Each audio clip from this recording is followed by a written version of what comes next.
The project that I chose to do is Ulysses S. Grant and Robert E. Lee.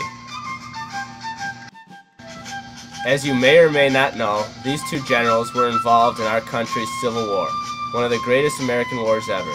These two men were at the heart of the war, as Grant was the head general for the Union Army and Lee was the head general of the Confederate Army. Today, both men are considered some of the greatest American generals of our history.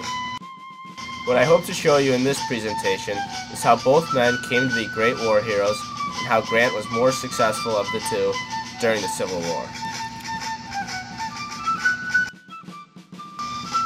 Ulysses S. Grant was born on April 27, 1822 in Ohio. He began his military career early in life at the age of 17 when he enrolled at West Point Academy in New York. He was able to get a nomination from his congressman, Thomas L. Harner. Grant graduated West Point, ranking 21st in a class of 39. Throughout his time at the academy, Grant was known as an expert horseman. However, upon graduation, he was assigned to managing supplies and equipment despite having shown a natural ability to fight well on a horse. Grant saw his first real military action in the Mexican-American War as a lieutenant under Generals Zach Taylor and Winfield Scott. Although he was still assigned to managing supplies, Grant was able to get some frontline action and really experience what the battles were like. For his efforts in the war, Grant was honored twice for his bravery at Molino del Rey and Chapultepec.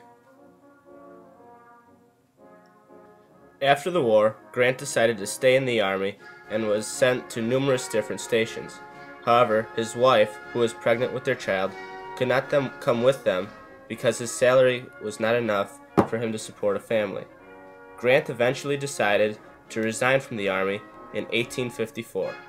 At this time, he was promoted to captain and sent to California. However, because he couldn't bring his family with him, he resigned.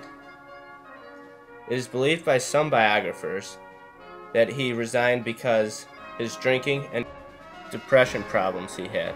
However, to this day, the War Department states there is no talks of Grant drinking while on duty. Life as a civilian was hard for Grant. He held several different jobs. He failed at many of these jobs and as a desperation asked his father if he could help get him a job. He was able to work in his younger brother's leather shop as a secondary assistant. This was a very tough time in Grant's life, as he had no direction, which the military had given him since he was 17. Robert E. Lee was born on January 19, 1807 in Westmoreland County, Virginia. His father, Harry Lee, was a Revolutionary War hero and was nicknamed Light Horse Harry. Lee's ancestors were very wealthy. However, his father was on the opposite side of many financial problems, mostly from the many failed investments he had. Lee grew up in Alexandria, Virginia, and moved around from house to house, living with different relatives, because after his father died, the family was deeply in debt. Despite the family's debt, Lee was a very good student who was extremely gifted in mathematics. In 1825, Lee enrolled at the United States Military Academy. While there, Lee excelled as he became the first student to earn the rank of sergeant after completing his first year. He graduated in 1829 as one of only 5 students to complete 4 years at the academy with no demerits. He also graduated top in his class in artillery and tactics and second overall in a class of 46. Like Grant, Lee also served in the Mexican-American War. However, he played a more important role, serving as the chief assistant to Winfield Scott in his march from Veracruz to Mexico City. As a staff officer in the war, Lee was key in many American victories. Lee became known for his finding various routes of attack that the Mexicans were not ready for because they thought the terrain was too tough. Lee was promoted several times throughout the war, all the way up to colonel, but his permanent rank was still captain. Both men had good military backgrounds in their past, and both men needed the military for their own reasons. As you will see, however, It is Grant who was the better general for this war. The tactics he used far outmatched those of Lee's. When the war first began, Grant originally signed up as a volunteer and didn't like the position he was in at the time. He wrote letters to his family members saying he would be home soon and not involved in the war at all. Grant eventually left, but decided to leave the volunteer army for good and tried to enroll back into the regular army. However, Grant had a bad reputation that followed him around. It was that of a deadbeat military officer who had been discharged, which did not help. However, Grant finally caught a break when the colonel of the 21st Regiment of Illinois was fired and needed to be replaced. Grant was the man chosen to replace him. It was through this position that Grant worked his way up all the way to become the head of the Union Army. Lee took a much different route in becoming the head of the Confederate Army. Lee never wanted to be a part of the Confederacy, unless his home state of Virginia seceded from the Union. As soon as Virginia seceded, Lee was ready to fight for the Confederacy. He rose through the ranks quickly and eventually became the head of the Confederate Army.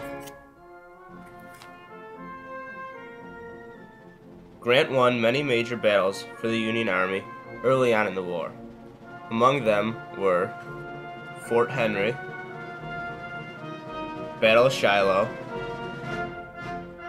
Battle of Vicksburg, and the Battle of Chattanooga.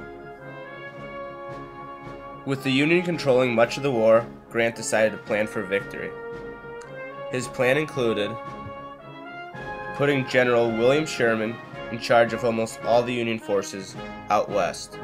Grant himself was going to focus on Virginia.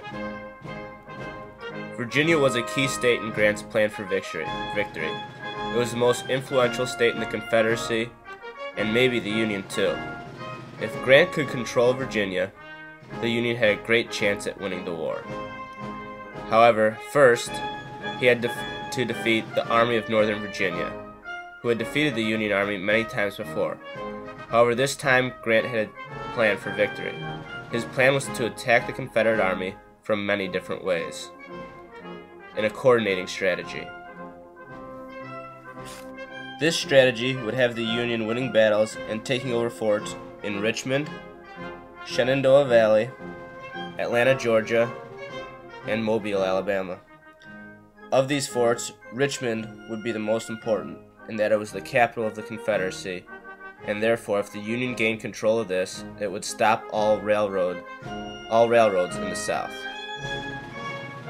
Grant's plan turned out to be a great success, and Lee had no choice but to surrender at Appomattox soon after, thus ending the war. Grant showed his mastery of war time and time again throughout the Civil War, creating new strategies and catching the Confederacy off guard many times. Grant was one of the first generals to ever truly understand the idea of total war and devise a plan of that magnitude to ultimately win the war for the Union. Lee will still go down in history as one of the greatest generals of all time. However, in regards to the Civil War, Grant was the best general for the war and the best general put in charge of preserving the Union. The end. Thank you for taking the time to come to my presentation. I hope you enjoyed it and have a great day.